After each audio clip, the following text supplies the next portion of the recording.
Presidente, obrigado pela sua presença aqui no nosso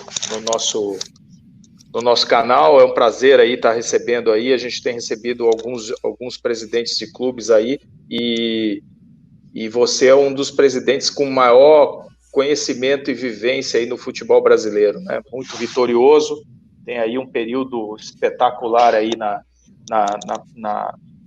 história do Vitória, né? Sob o seu comando. E agora, de volta ao Vitória, né, depois de um período em que o clube atravessou problemas aí, problemas financeiros aí.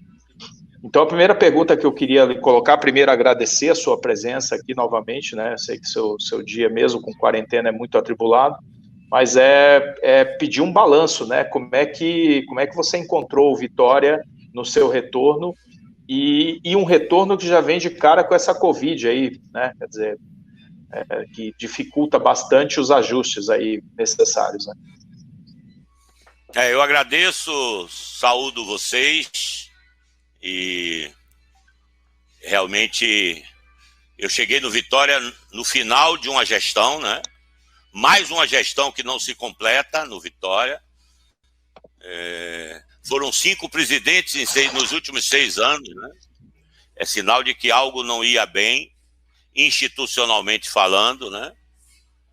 Essa estrutura do futebol brasileiro, ela já é difícil com o gestor completando o seu ciclo, seja um mandato, quanto mais quando nenhum deles completa o mandato, né?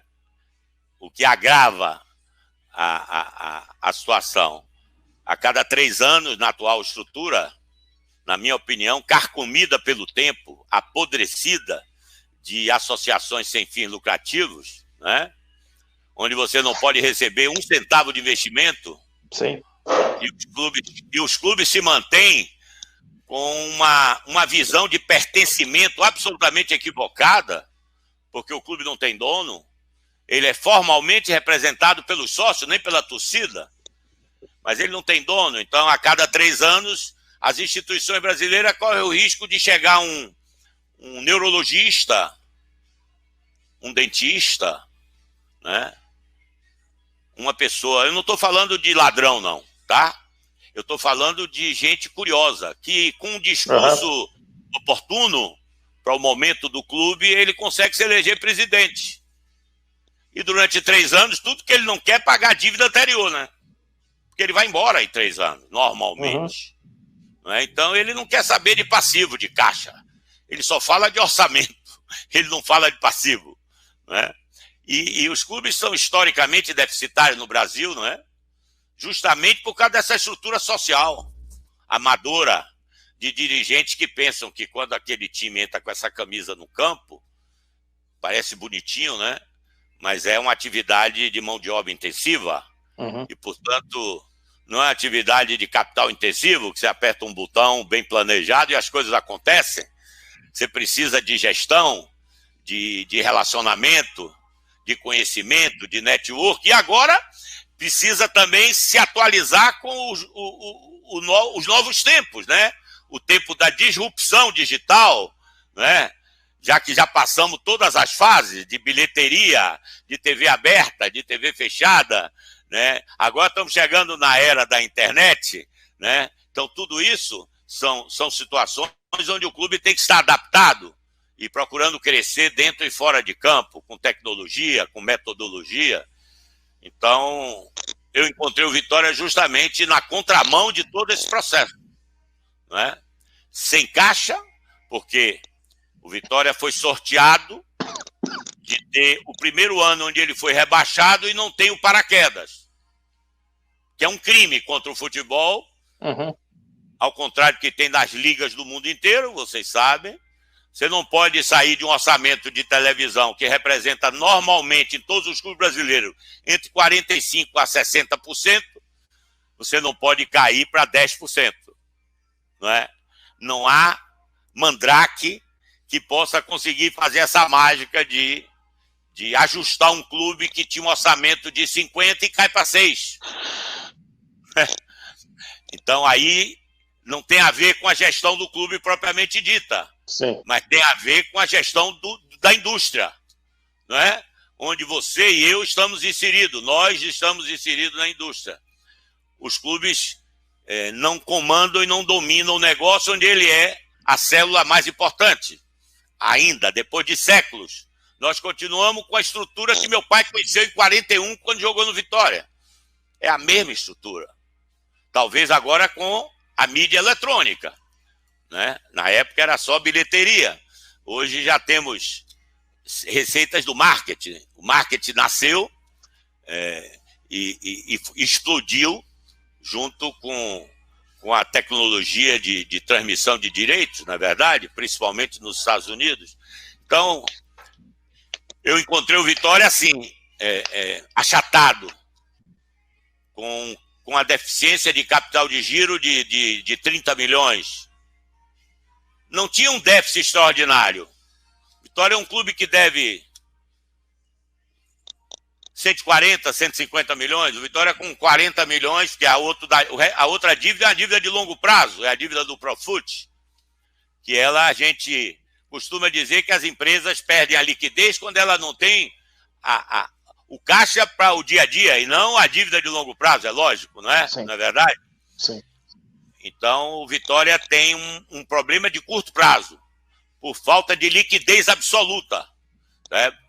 Ele perdeu a sua capacidade de gerar caixa e se tornou um clube insolvente, apesar de ser um clube com um endividamento baixo relativamente aos nossos outros companheiros de outros, vamos dizer assim, outras associações co-irmãs, vamos chamar assim, não é?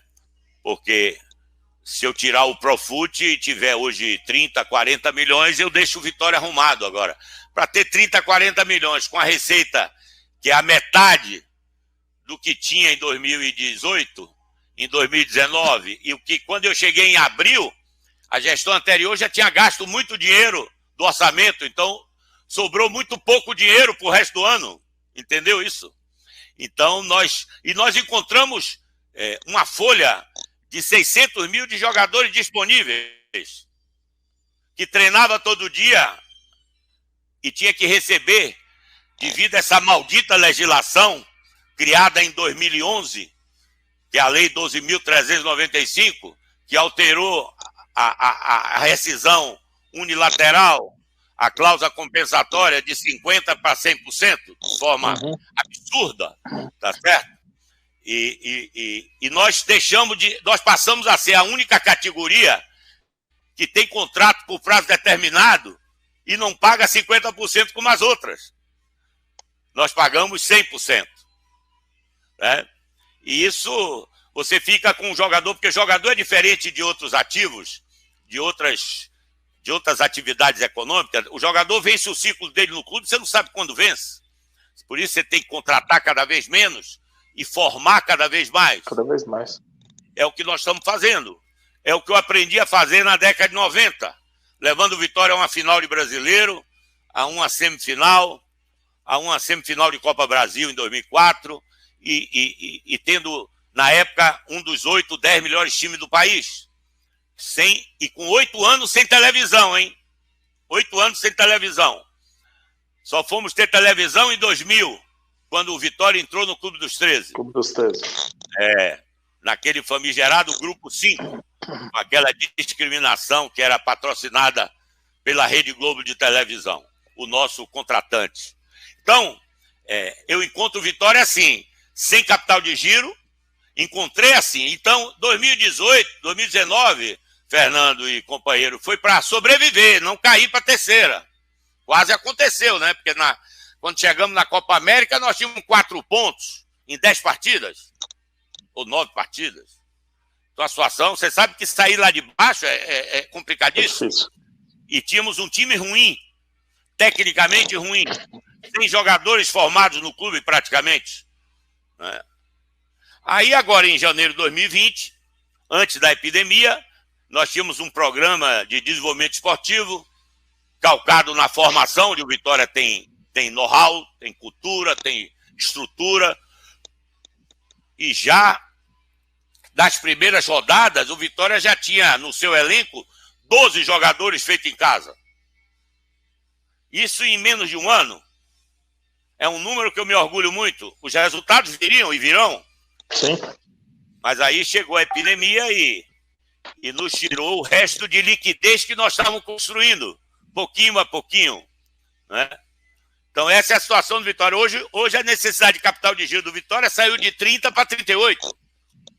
Aí você diz, puxa, claro, se eu não conseguir gerar caixa e não conseguir reduzir todas as despesas, eu consegui reduzir quase 40% das despesas de futebol, eu consegui reduzir de despesas acessórias ao negócio, tudo que você imaginar, de impressora que se gastava R$6.000 por mês, hoje gasta 1.000, de ambulância que pagava 350 mil por ano, hoje nós compramos uma ambulância, sabe? Ou seja, fomos nos níveis mais, nos estertores do custo para poder fazer com que o Vitória hoje estivesse com o seu presidente lhe dando essa entrevista.